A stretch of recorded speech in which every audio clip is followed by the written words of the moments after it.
Let me share my screen and I will kick off with the presentation, which I have open already. There it is.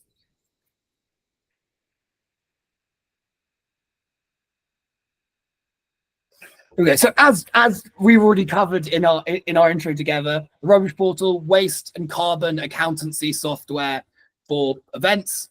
We're trying to make it much easier to measure your impact, because step one to reducing your impact is understanding where it comes from, what drives your emissions, what is creating waste, so that you can then hopefully reduce those over time. We can also talk about on separate things. You can reach out to us and talk about consultancy to help with reducing those things, but the platform should give you a very clear idea of what you need to do, in some ways replacing the need to ask us what you might need to do to reduce your impact.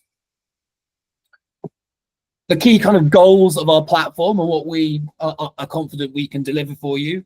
In the long run, we can help save you money. This is an efficiency thing. The circular economy is about being more efficient with what we consume. Producing less waste, producing less emissions also goes hand in hand with spending money more efficiently, and therefore less wasted money.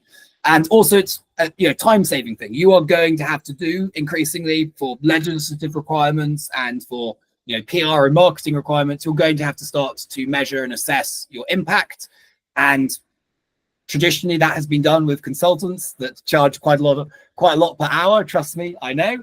And so this platform is designed to make this so this is something that you can do yourselves, so that you're saving money, not spending money on expensive consultancy, and instead using the platform to tackle these problems a bit more yourself. Obviously, one of the core goals is to help you reduce waste. We want you to produce less waste, and that goes hand in hand. We want to increase the total proportion of your reuse and recycling at your event. And again, by tracking, measuring, and understanding what you consume and what waste you're generating, really unlocks the ability to increase reuse and recycling. We want to help you lower your carbon emissions. The platform is designed to make reporting and sharing data for legislative and compliance purposes, but also for PR and marketing purposes, really easy.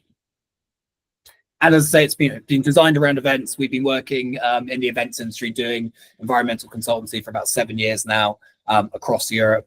There are over 50 events across Europe already using the platform. The lion's share of which are in the Netherlands, but across Europe as well. We're having events popping up in Spain and Ireland and elsewhere.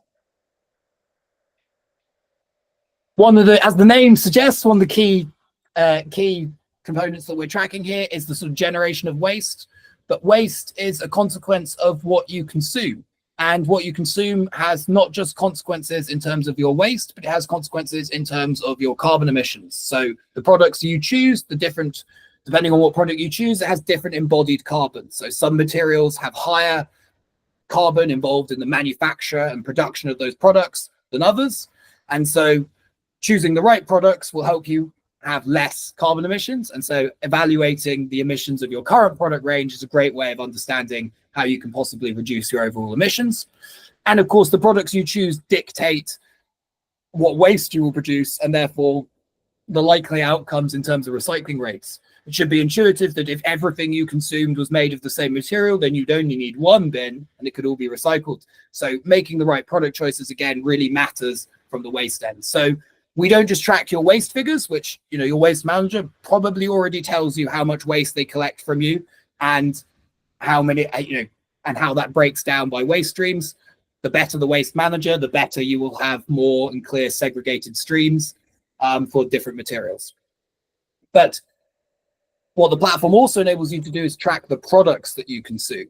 Now, this is a process that we expect you to build up over time. We don't expect, in your first year, you're going to be able to account for every product you've ever consumed at your event. That'd be unrealistic, but you can start to log what you're consuming so that you can understand how that is playing into the waste rate. Let's say, and if you create controlled streams, for example, let's say you consume rPET plastic cups, you use disposable cups, and you create a disposable cup stream that you're going to collect and recycle these disposable cups. If you track and you've consumed 2.6 tons, as it says here, of PET cups, but at the end you've only collected 2 tons, then you've got a 78% capture rate on your PET cups. which is useful to know because it means that if next year you get an 80% capture rate, you're getting better at capturing your recycling. If next year it goes down, you're getting worse, or it stays the same, the changes you've made or the improvements you haven't materialized. So that sort of understanding of what your waste data really means puts it in context. 2 tons of PET collected is quite abstract. 78% capture rate is really relatable. You understand immediately what that means, how much you could improve, how good that is relatively to your performance. So that's one of the key reasons you want to track your products. And of course, you can also track reusable products as well as disposable products. So it doesn't just have to be stuff that goes to waste. You can track reuse. And of course, the goal with reusables, you want to get them back. So you want to know how many of them you're getting back, because a reusable product is only reusable if you get it back and can actually reuse it. And that actually dictates the effectiveness of reuse. Okay, it looks like you might have a question. Jump in. Actually, because we do have, thinking about our product, our streams, this is relevant to this slide. We have reusable pint cups, but we sell them for people to keep. So and then people bring them next time, so that we don't. So we do end up collecting quite a few of them, but it's not a goal of ours to collect them. So it's interesting how that capture rate would be calculated then for that, because we are not washing them and reusing them, but people can. So the way we run that is you buy a cup, and every time you buy a cup, you have to pay for the cup.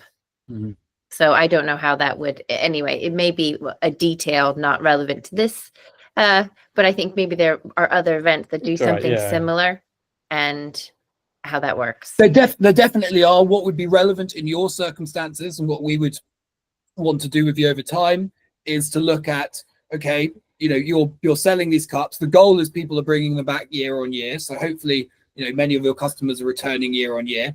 That, in theory, if they are going to bring them back, would result year on year in reduced sale of reusables. And so what we'd want to track is how many reusables are you selling? How many are you getting back? And therefore, how is that relating to drink sales, i.e. how many people are purchasing drinks in reusable cups they brought themselves? Because then those are all interesting bits of data, because it shows over time, is adoption sticking? Is it that people might bring it back the next year, but never after that? And then you can decide whether, reusable cups are still working within the context of how they're being used. Because I think something to generally hold on to is that, reusable cups generally weigh, in terms of material terms, 5, 6, 7, maybe 8 times as much as a disposable cup. And so in terms of material use and energy consumption, they're about 6, 7, 8 times worse if you use them only once. So in order for a reusable to be, actually break even with a disposable packaging, it needs to be reused 6, 7, or 8 times in order to, otherwise, in some ways, you're consuming more material, more energy, and therefore more carbon. And it's also important to note that while people can use reusables in their own home, unfortunately, that doesn't really count to the reuse cycle, because they have reusables in their own home. You're not replacing something they would have bought. It's not like they had no cups and they took a cup from your event and it's replacing that.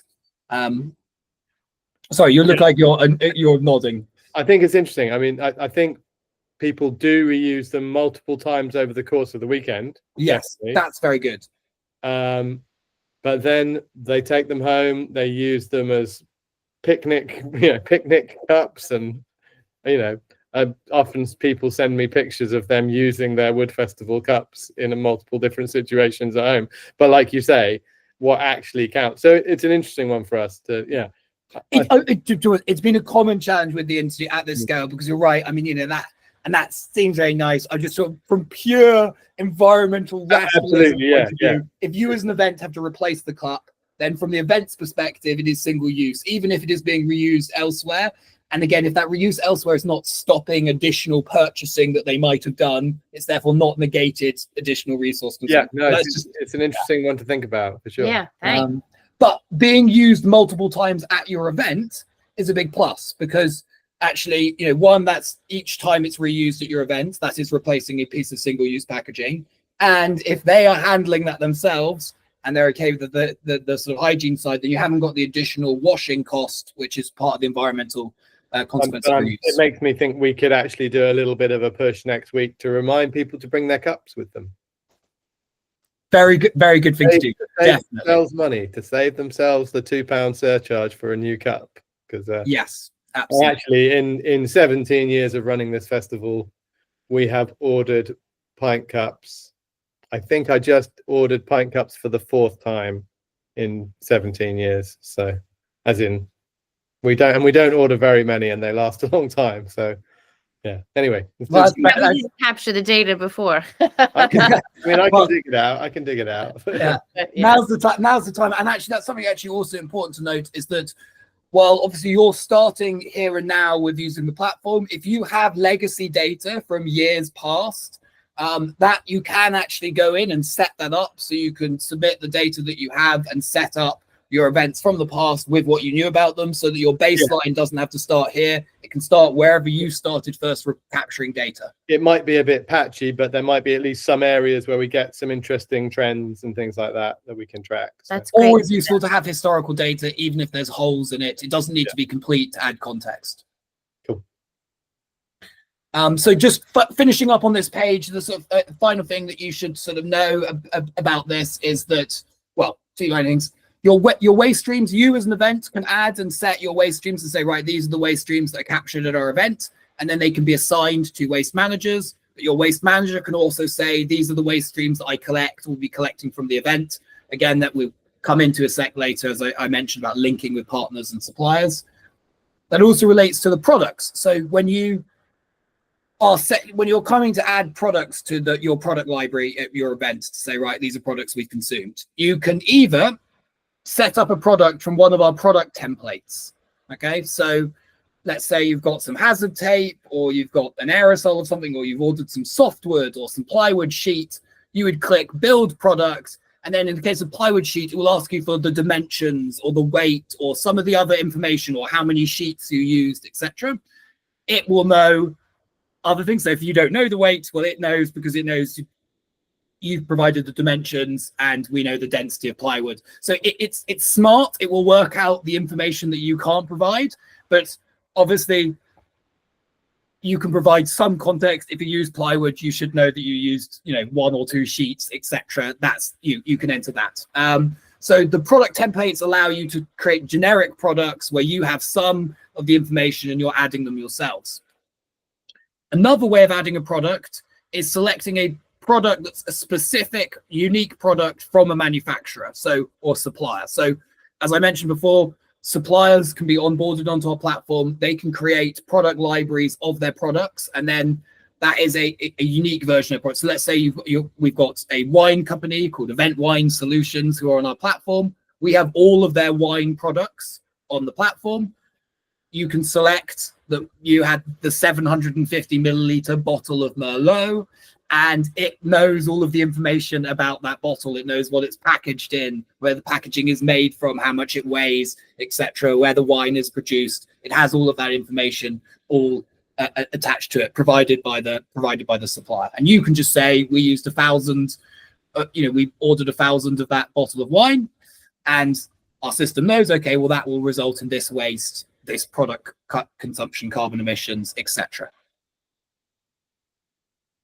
Sorry, do you have, is it just Event Wine, or do you have other suppliers that are on the platform as well? We are onboarding suppliers all the time. So we've got a range of suppliers already on there, and it's growing. But you can add a product for a supplier and say it is from a supplier as well. And then you can send them a link and they can take over and set up their account. And it's free for suppliers to set up and create their profiles and add their products. So if you're purchasing products from someone and you want them to provide this information, you can send them this link and they can set up an account and start to provide it.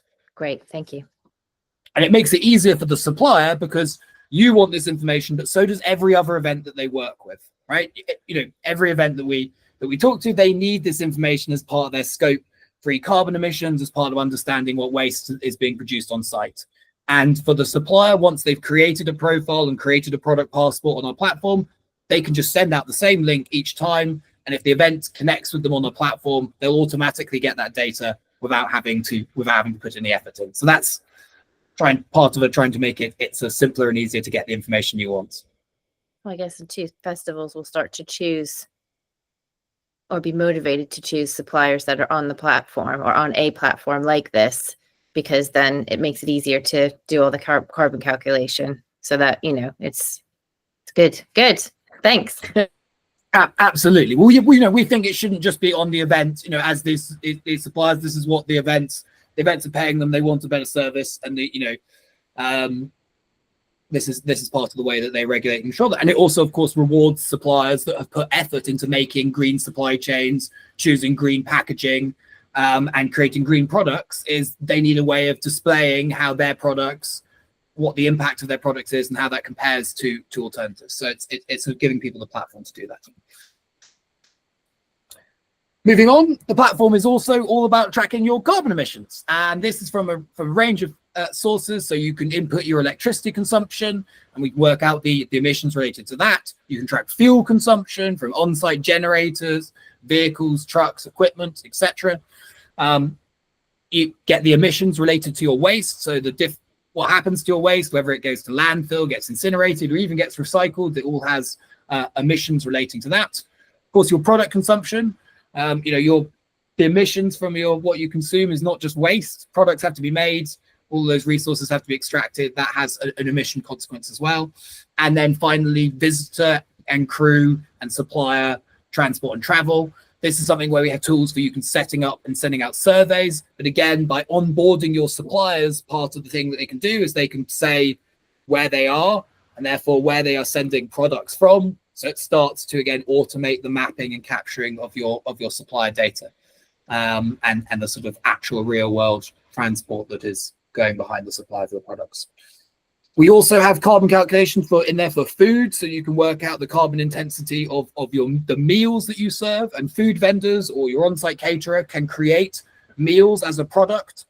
Meals are a multi-part product, so they'll assemble different food components. Each of those food components has different carbon scores, and together, based on the weights of the individual food components in that meal, it gives you a total carbon score for that meal. Something we're developing and hopefully will have released in time for at least the tail end of this summer is a traffic light system that just gives an idea of what a high carbon, low carbon, medium carbon meal looks like. You can also track the impact from cup washing, water usage, and much more. There's quite a lot of carbon data that goes in there. And of course, over time, our goal is to help you measure your total and then reduce your total emissions. As I've kept mentioning and sort of jumping ahead to, you can also connect with your partners and suppliers on the platform. And so they could be sent free links to sign up and join. So your waste manager can be onboarded. You can also add them as a supplier and enter information for them, even if they haven't taken over control of their account. So you can simulate them being on the platform and continue to do what events have been doing for years now, taking responsibility for mapping the whole system, or you can share that responsibility with them. We suggest over time, initially, you probably take more responsibility. Over time, you roll out the responsibility to the partners that you work with. And yeah, that's not just your waste manager. It's your food vendors. They are bringing on foods groups, potentially packaging, unless you're centrally sourcing that. And so they are contributing to the products and that you're consuming and the waste that will be generated on site. We're onboarding more and more suppliers to the database, like Event Wine Solutions, who are a great case study of having their products and packaging, all that on there, and of course any manufacturers of those products as well. We have quite a few cases. I've only put 2 case studies in this report, but one case study is a customer we work with in the Netherlands. We've been working with since 2022. They are very focused on doing cup-to-cup recycling because there's legislation in the Netherlands that from the beginning of last year mandated a minimum 75% recycling rate, and this year 80% recycling rate on disposable packaging like cups. We love the legislation. It's actually off of the back of work we did be doing in the Dutch market for quite some time, but of course it meant events had to, in order to show compliance, you need a measurement system, and so the rubbish portal is being used to measure that recycling rate. And as you can see, with both the portal tracking and some consultancy support from us on how to set up effective closed loop recycling systems, they achieved an 82% recycling rate a year before the 75% minimum came in, and they've continued to rise from there. So understanding your, things, and obviously in their first year, 62%, was pretty good, but by understanding what had happened, how well they've done, they were able to improve their results year on year, and they've kept improving ever since. So that's obviously a goal. And Shambala are an incredible case study for us. They've been working with us since 2023. They've recently just committed to renewing not just this year, but for the next 3, potentially more years with us on the platform. So they're fully committed to using the portal. And one of the features they like the most is our Sankey diagram, which is basically a material flow diagram you might have seen from Digital's famous diagram at their events. It generates this based on the data you input. So on the left, you've got the products you consume, and they're grouped into product types, and then material categories, and then into streams, and finally where they end up end of life. And so you can see what comes in, what goes out, and visualize your material flow. So that's the end of the presentation. At any point, if you're interested in reusables and smart reusables, that's something you can talk to us about in a sort of separate call. But that's the sort of overview of that. Before I kind of crack on with showing you the actual platform online, I'm sure you have some questions. So I'm happy to dig into that now. I think you answered everything, because we had a little bit of a conversation beforehand. So I mean, it looks like a really useful tool, and it looks like you're also taking on board feedback and improving based on user experience with both suppliers and events. So yeah, it looks really, really great. I don't think I have any questions. No, I'm good so far. Yeah. Excellent. Well, I'm going to take that as a compliment that I've done a good job so far. And yeah, no, this has been we have been developing this led by the events industry based on feedback. Since we started this project in 2019, obviously COVID was a sort of a bit of a hit. I think that actually gave us time to sort of focus on sort of development, and we have been kind of building it, deploying it, prototypes of it with sort of small select groups of events, and developing it since then. So it's been really kind of led by experience on the ground and focused, really tailored to the industry's specific needs and challenge points, like capturing data from loads of food vendors, which feels like a very complicated task without some sort of practical tool to make it easier for them and for you. So before I sort of bring up, I'm going to bring up the on my screen the portal so that you can see this demo account that I've got set up. But your account has now already been created for your event on the platform. And so Claire, if you go to www.rubbishportal.com. Hold on a second. Yep. And in the top right corner, you'll see a button that says sign in. Yep. Hold on a sec. No. Sorry, it's taken me to a different. If I do that. Oh, it looks like I'm already signed in. Oh, it signed you in automatically based on the fact that you're logged in on your Google email, I assume. Yeah, it could be. So I've got what I'm seeing now is Wood Festival 2015 limited home. Okay, nice. I'm in.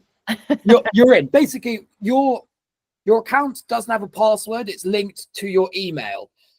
So if you're logged in your browser with your email, it will log you in on that browser. If not, it will send a login code to your email, which you can then add to log in. And what that means is that we're piggybacking off the security of Google, because if we store a password for you, then we have to put loads of effort into making that really, really, really, really secure so that people can't access your account. But we trust that Google have put quite a lot into that. So it's quite a secure way of keeping your accounts safe.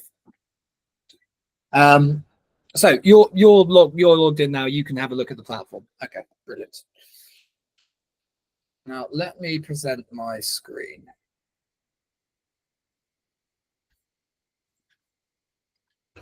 So are you on a page that looks a bit similar to this? My homepage, yes. Welcome to the guide. Oh, it's asking me to go through a guide now.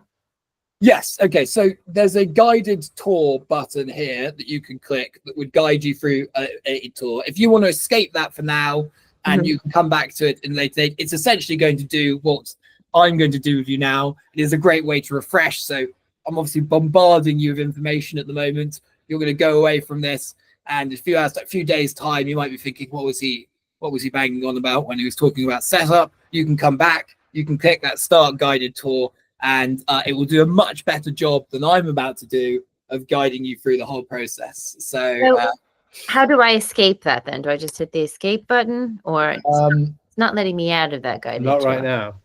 Hold on. There we are. Okay. No. And guided tour in the bottom right corner of the screen. Yeah, we're good. We're back to. I'm back to the normal screen, and I can see I've got account progress, and I've got a little. Yeah, looks the same. Okay, brilliant.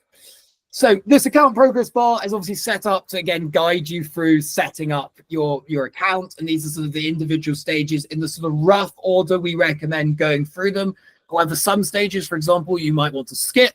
So zones is a feature that's, if you want to divide your event into different areas, you can do that. But I think it's a feature that lots of people might want to skip.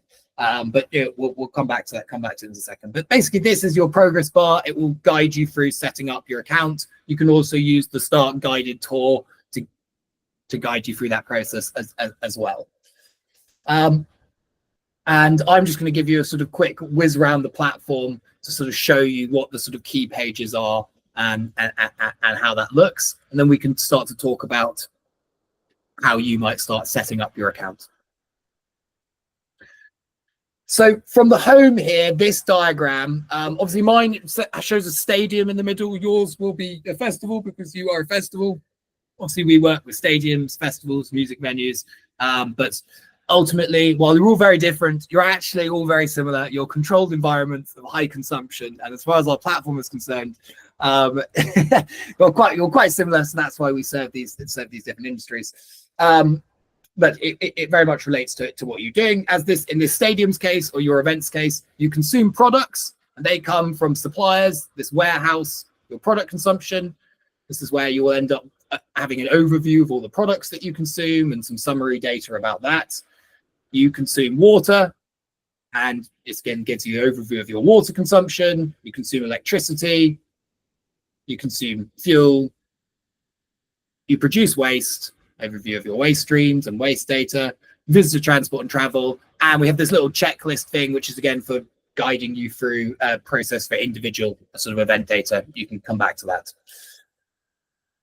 You also see here in this little tab, you can switch between seeing your operations that relate to your event and your partners. And so this is, as I mentioned before, you can connect to your various partners. So this is where you would do that. So if you wanted to connect to your waste manager, you'd come over to the waste manager icon, click on it, and you can set up and add and connect to a waste manager. You can connect to multiple waste managers because you might be working with different partners for different waste streams. And again, they can have their accounts, so they can fill out information about themselves, or you can enter in, or select them from our database if they're already in our platform, or you can enter information about them yourselves.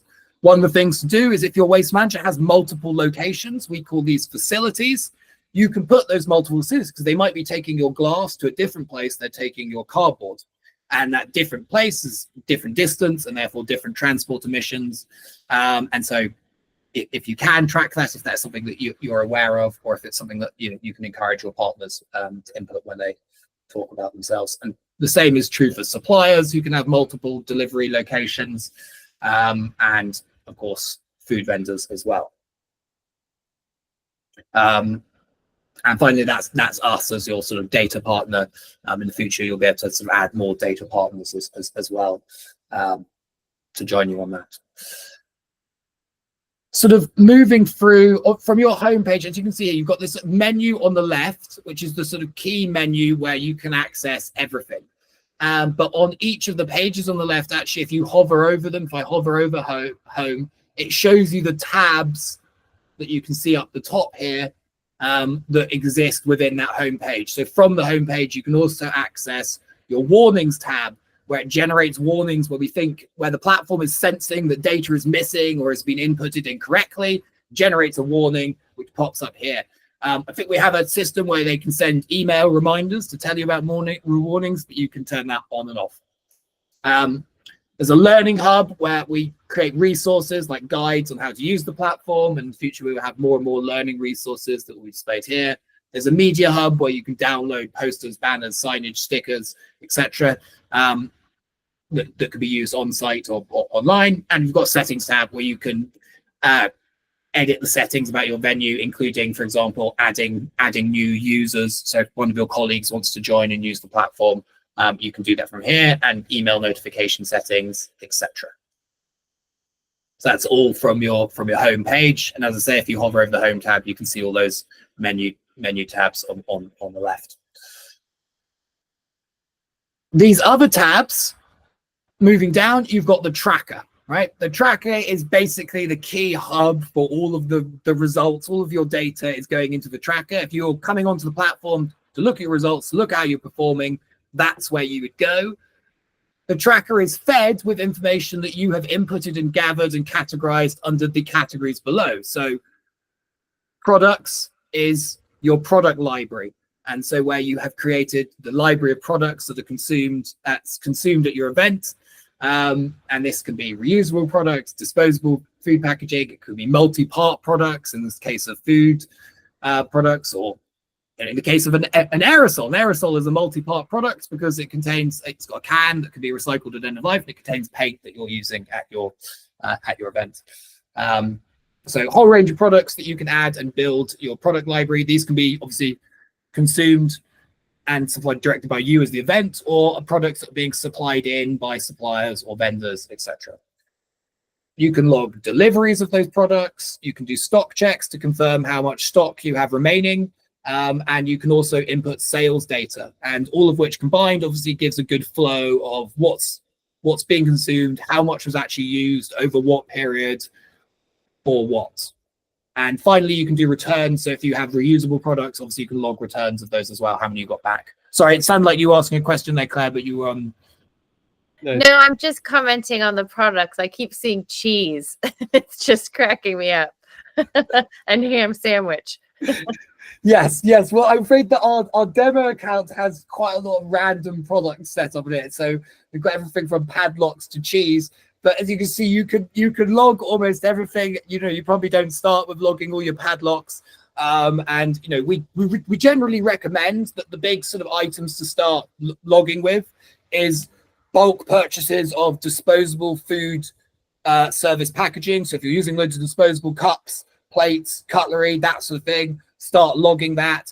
Really, you're trying to log things that consume, that ultimately will end up in your waste streams, or reusable products that have replaced a consumable product, right? So if you're using a reusable cup instead of a disposable cup, then you want to track that, because that's reuse that you've introduced that would otherwise be a disposable product.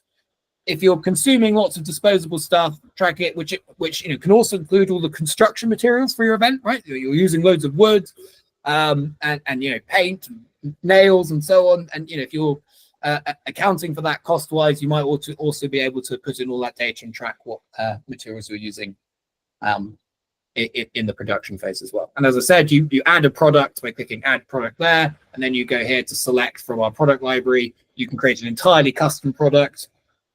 You can build from one of our templates, or you can select one of the products that have been inputted by a manufacturer based on their product code, where it has all of the information. So this is a food tray from Huhtamaki, and it weighs 11 grams, and it's made from Future Smart material, and it's 360 milliliters in capacity, and it's different to their 479 milliliter capacity container. That's and you've got the product code, so you can find your exact product if it is already in our library. We have lots and lots and lots of things in the library, and you, as I say, you can also create products from templates if it doesn't exist there.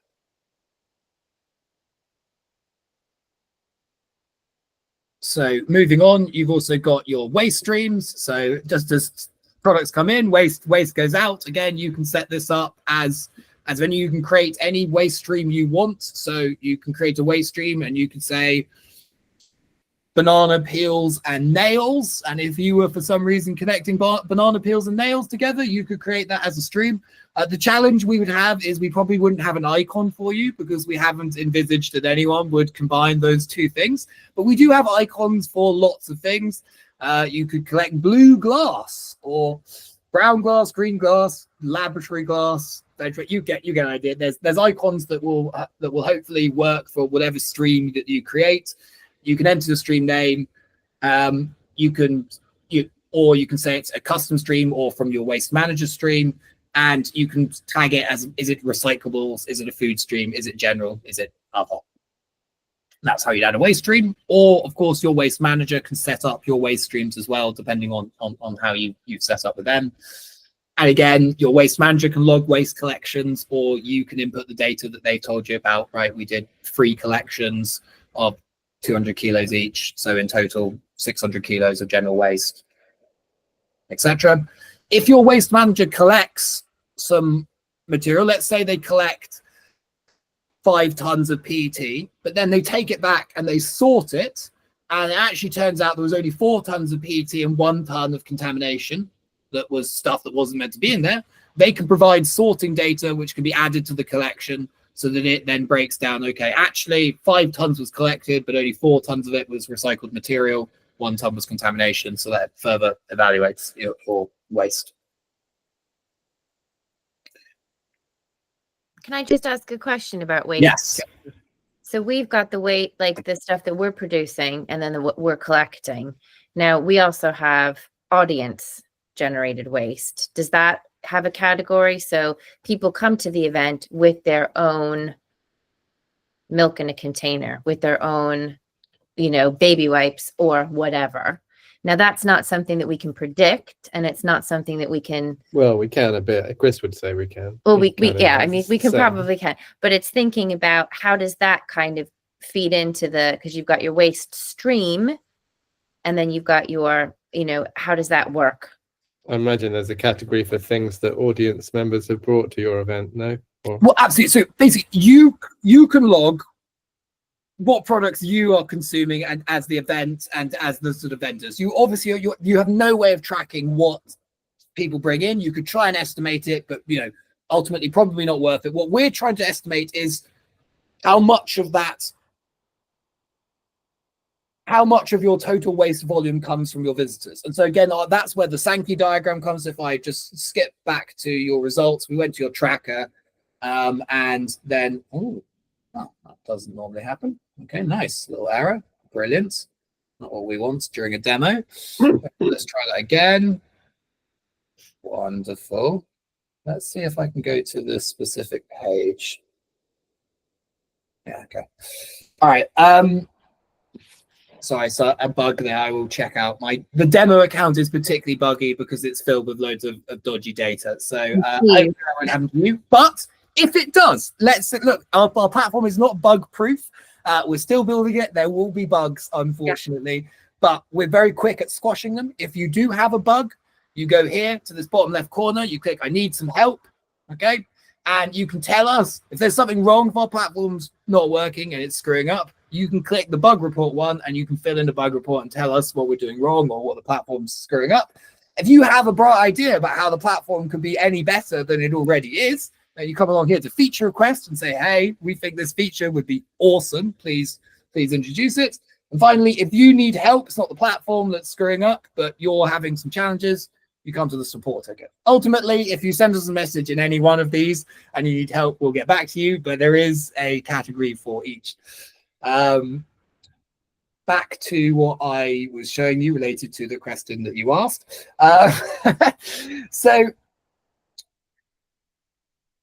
Annoyingly, it hasn't been set up on here, but basically what we would have on this diagram is that you will have a total amount of general waste. You will be tracking the inputs for some of that, but of course some general waste will be brought on by your customers, and so that will end up as an unknown source that can be then attributed to your visitors. So normally there would be a big block here that says unknown, and then that would feed into your general waste, into your food streams, etc., and would account for what we suspect, what the platform suspects is what is being brought in by your customers. It is working that out by going, what have you tracked? What's the difference in terms of waste volumes, right? Because if you've said you've consumed 5 tons of PET, but 10 tons of PET have been captured at the other end, then we know that at least 5 tons of PET was brought in by your visitors. And so the platform works that out retroactively. And so that's actually on here what these gray sections are for. Is gray is missing data that the platform has intuited must be there, even though it hasn't been logged. So it's trying to work out what you're not tracking as well as basing off of what you are. So the more accurate information you have about the waste streams that you collected, broken down by weights, the better you'll be able to understand what we think are being consumed by you as an event and by your visitors. So if we have sort of this unknown stream at the beginning of that diagram, and then at the end of it, we report on what we've actually collected, it will work backwards from that point and kind of feed that in. So from this unknown source, and then we can see the difference between how much glass or whatever we've brought, etc. So it just sort of works backwards and forwards from reporting. I mean, it'll only be able to tell us what it's possible to know. There'll be some elements that are slightly unknowable. How much of this is the stuff that we brought, and how much, but it'll at least give you what information it can, Yes. And with you as an event, as we get closer to feeling that you're tracking everything that you are reasonably consuming, we can then be more and more confident that the missing value is what is brought on by your consumers rather than products that you're consuming that you're not tracking. Initially, it will be a mixture of the two. Take a little while probably to get accurate there. But yeah. Absolutely. This is a progress over time. But of course, as you can see, because it's doing the estimating, you don't have to, even by entering in just some of the information, some of what you consume and your waste data, it starts to break it down and understand it a lot more and fill in the blanks. So you don't have to perfectly record everything from day one in order for it to give you a sort of useful insight into what materials have been consumed and maybe where they're coming from. Yeah. And this tool now that we're here, we won't come back to as a thing, but this tool has all sorts of, as I said, these products have been grouped into a product type, and then grouped into material, and then into the waste stream, and then into the end of life where it has ended up. So, what happened to that waste stream? Was it temporary recycling, landfill, composting? You can adjust and sort of edit this diagram to sort of make it more viewable with these sort of toggles. There is also, just go on back a page because of my trackpad.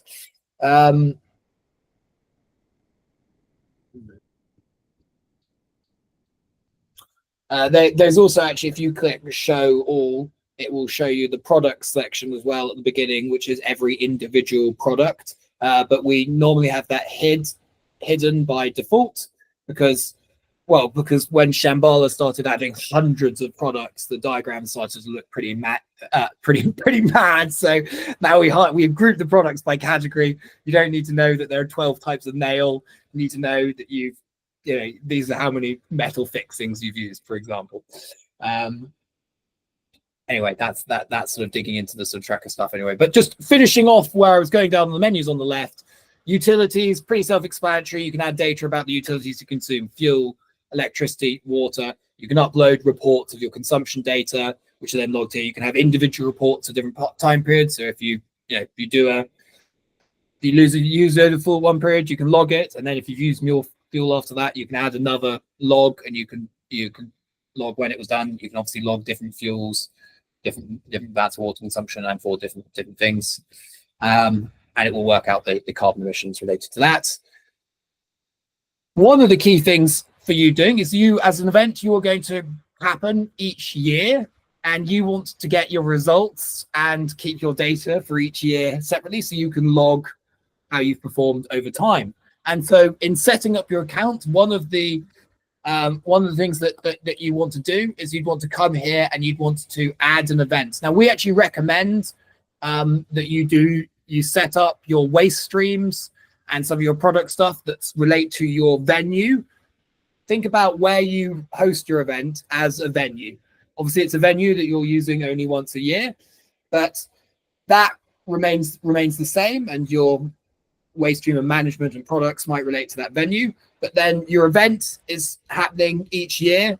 You've got the event from last year, 2024, this year's 2025, next year's will be 2026 event. And it's to that you would relate the consumption data.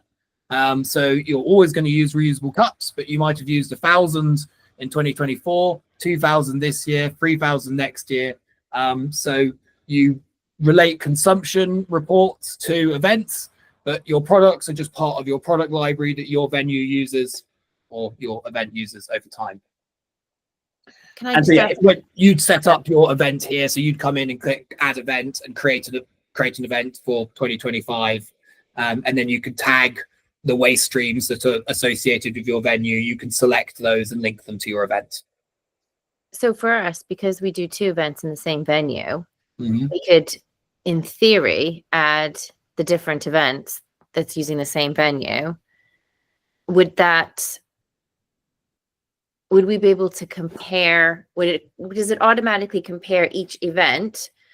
So, for example, I would want to compare one event and the other event, even though it's at the same venue. So, if I added them as event 1 and event 2, would they be comparing both? Am I asking that question properly? You could log each year. You could log separate events for each of them, and you'd be able to see them individually, their results. So you'd be able to compare all of one event with each other and all of the other events with all the future and past iterations. Great. Of it. And what your account will do by default, so if we go back to the tracker, oh yeah, I forgot the tracker page for some reason isn't loading for me, which is annoying because that's actually going to be quite key for me to show you that page. Okay, well, well, there's a date and time selector in the top corner of the tracker, which basically allows you to say all time, which is what it's defaultly set to, where it will add together your results from all of your events all over time and give you your overall things, or you can select by event or by time period, in which case you can see your results for that specific event or period. I mentioned zones. Again, this is a sort of more advanced feature you don't necessarily have to do, but if you're a large event, for example, like Boomtown, have different districts, and so they've looked at creating zones for their different areas to say, right, this is Chinatown, and we're going to check China, or we're going to have a back of house area that we want to track results for differently. So you can create, just as events divide up your event in the time space, zones are dividing up an area in terms of geographical or kind of linked consumption or waste. And of course, finally, transport, you can create and send out surveys and input survey and report data, from visitors, suppliers, staff, and crew. And all of this comes together and gives you results in your tracker, which for some reason is not loading. I'm actually going to send a message to my tech support. I just think it's a great advertisement for your tech support. It was almost like you did it on purpose to show how easy it is to send a report in. Yes, well, I've sent a message to normally respond pretty quickly. I may even before the end of this call have the tracker page on the demo up and running again. We'll see, but you should be able to see on your platform that basically when you go there, you get on the track page, you get to a tabbed system where you can view the data relating to different parts of your consumption. So you can view, there's an overview page that gives you your overall carbon and waste stats, your carbon per visitor. I'm just clicking through on my page as you're talking through them. Yeah. So I'm looking at my overview, and then I've got certificates, and then reports, and then the Sankey, and then a map. So those are the top tabs. So yes, on the top tabs, and I can actually show you those. It's only the overview page that isn't working for me. But if you go back, I'm in the overview page. Yeah. Yes. If you go to the overview page below your top tabs, you have another set of tabs that will give you overview, reusables, recyclables, all waste. So that's breaking your data down into different categories. So if you want to see your results based on your reusables, you click the reusables tab. If you want to see your carbon data, you click your carbon tab. If you want to see your recyclables data, you click your recyclables tab. I'm afraid My demo video is not going to show that because that page is now not loading for me. But well, you if can see that. you wanted your demo video to show the page, I could show my page. You could let me share the screen and I could show my page. Yes, do you want to do that? Share the screen. Let's go on and do that then. Okay. Present now. I'm going to do my tracker. Okay. There we go. So this is what you wanted to see, right? Yes. And so obviously you unfortunately don't have any data in there, so it doesn't have much to show.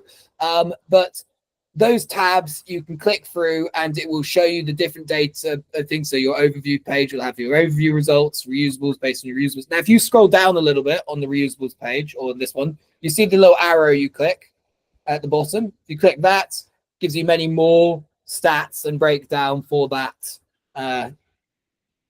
category. If you go back to the top there at the top, you can see in the top right, it says of the recyclables tab, it says edit layout. Yep. Just above where it says end of life. And if you click that, a bit like your iPhone, everything starts wiggling. If you go down, you can hide bits of information, hide it, you can move it, you can reorder it. So you can reorder and hide your deck. So you can show information that you want and hide information that you don't want. And that will, it allows you to customize the information that you're seeing, so that the stuff that's most relevant to you is what you see. Just a sort of little customization feature. And as I said, if you look in the top right, if you scroll back up to the top now quickly and look in the top right corner, you can see that you can select all time or date range. Once you've added an event, that choice will say all time, event, or date range, at which point you'll be able to filter your results data by either a time period or by selecting a specific event or by saying for all time. And that's really, to be honest, that's it. You've already looked over. We've also got certificates that can be generated for waste collections and recycling data. I don't think you need to worry about that. Look at that in the future. Reports. The only other feature that you might really be keen on is the reporting feature. So if you go to the button in the top right where it says create new report with report builder, okay. So this is a drag and drop report builder. Again, you have the tabs along there where you can select by the different materials. So let's say you want to create a report about your reusables, you go to the reusables bit, and then you can drag in those individual components. So if you hover over one of those boxes and just drag it with your mouse, you can place it on the report and it will add that bit of data in. When you then have finished laying out your report with all of the information that you want to put in there, and you click export in the top corner, it will then export that report and populate it with your latest data or the data from the date range which you've selected. You can create and save your own templates, but if you go to the templates tab on the menu there, you could also just apply that event report template, and it has created and filled in the report for you with what we think with a laid out report that you could generate. And so you could just click export at the top corner and it would export that. But of course, you can also customize that template further, and then you could save it as a new template. You can save as many templates as you want, and therefore, custom for reporting information out of the platform. Great. Okay. Should I might stop sharing now. Yeah, well, no, I've enjoyed watching you figuring around. It shows that it works. It works for you. And of course, this is what when you've generated loads of reports, you will then have those reports and the data which they're generated. You can also name them, so they don't all have to be called the same thing. Great. Yeah, it's a very appealing looking platform, I have to say. That does work. It does seem fun. Yeah, it looks like to fun. play around with, Slightly Minecrafty. Great. Exactly. We're trying to make it intuitive. Ultimately, you don't want to be thinking, oh, where are those plastic bottles? You want to see a pile of plastic bottles and think that's what I'm talking about. Click on that. And then build. Sorry, that's my little Minecraft gesture. Exactly. So hopefully that's given you a good overview of what the platform looks like, how it works, and how you can start setting yourself up on it. And of course, as I say, going away from this, if you've forgotten everything I said, go to the Start guided tour. It will do a much better job than me. And you've also got this account progress bar to work through. Again, you can skip steps and sort of move ahead, but generally this is the sort of flow we'd go. We'd start with probably adding your waste manager, even if you're not going to onboard him, and then from there set up your waste stream, start to log your your initial products, all of which can be done in advance of your event. And then obviously post event, you can then start to input the data about, okay, we had those products and this is actually how many were consumed, because I suspect what's going to happen this year, given the time frame, is that we're probably going to do our best to put everything in afterwards, which will then tell us what would have been helpful to know in advance, what information we didn't manage to get that we needed to get, so that we can then do a bit of a better job next year. And also a little bit after the event, I suspect we will also try to backdate a few years with the information that we do have. And that might also highlight the information that we don't have that we need to get. And then we can kind of build it into our year-round processes to make it easier to get that information. Or, as you say, get people signed on to do it, put it in for us, because it's their responsibility as well. But yeah, I mean, absolutely. Your event is so, I mean, like you're a week away or something. So close. Of course, you can do everything in terms of setting this up, post your event if you want to. The answers that you might put in now, you could also put you've got an event to set up. I'm sure you're very busy. Just being realistic about it right now. If it's the kind of thing we could be doing in February.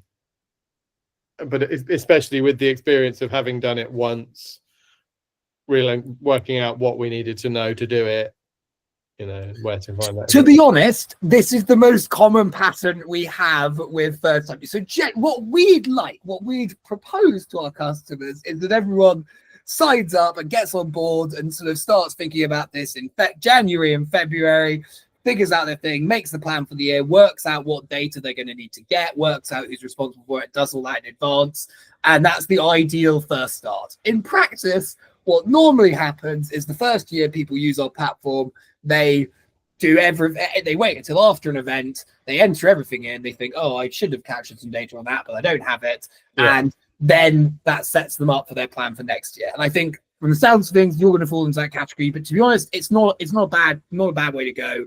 It means you can very quickly just log and store the information that you captured from this year, and you'll see things. You go, oh damn, I would have entered that, or I would have captured information on that had I thought about that in advance, and it'll set you up to think about those processes for next year while organizing the event is still hot on your mind. So hopefully that will be very helpful.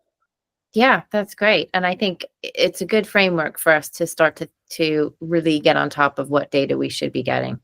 I think that's for us, that's the important thing, because it always feels a bit overwhelming to know what we should be collecting. So this will kind of give us that framework to go, this is what you need. And then we can just take steps to get it, which is, that's the best thing for me, I think. Excellent. Well, yes, we're trying to make that simple. And of course, the platform does allow you to report some support to a level of detail that initially, you don't have to go all the way to, but there's the sort of building up over time. It will get easier once you've done the basic stuff and it's in and it's set. It's then easier to go further and build on top of the strong foundation that you've got. But to use the platform, you don't have to log every screw, nail, and cable tie for it to be useful. It's sort of it can evolve in complexity as you delve further into the process over years. Yeah, well, that was really helpful. Thank you for that. Not a problem at all. As I say, if you need any help, the button is in the bottom left corner as demonstrated. Click there, report bugs, ask for support, etc. I will be doing more of these workshops. Obviously, the future workshops right now will be people being onboarded for the first time. So if you want to sit through this whole thing again, you are welcome to do so. If you have another member of your team that you'd like to, I can keep you updated on those. If you do, yeah, we have one other person who I think it would be good for them to know. Awesome. We may also do a couple of post-event workshops where we kind of post-event are working with people who are inputting data and maybe struggling, and then things. So I can invite you to that as well, and that probably will align with when you're starting to put the data into your platform. I'm guessing you'll be looking to do that sort of early autumn once a lot of events have run, kind of thing. Yes. Yeah. Yes. Yeah, exactly. Cool. Well, That that's sounds really great. good. Yeah. Great. Well, it was really nice to meet you. Thanks for being flexible with our timings. It's been a bit of a hectic couple of weeks for us, so that's been really useful. That is not a problem at all. It's been a pleasure to give you both a tour around here. There was another event that was meant to be here today, but unfortunately they haven't seemed to have made it. I'll follow up with them and find out where they've made it. Oh, we're from Deer Shed. We know those guys. Yes, exactly. But I'll try and slot them into our next workshop. Their event isn't quite as round the corner as yours, so they've got more time to get ready. Yeah. Great. All right. Great. Well, Nice to meet you, Connor. Thanks very much for your much. time, and that was really interesting. Cheers. Likewise, have a lovely weekend. Enjoy the good weather. You Thank too. you, man. Bye. Bye. Cheers. Bye.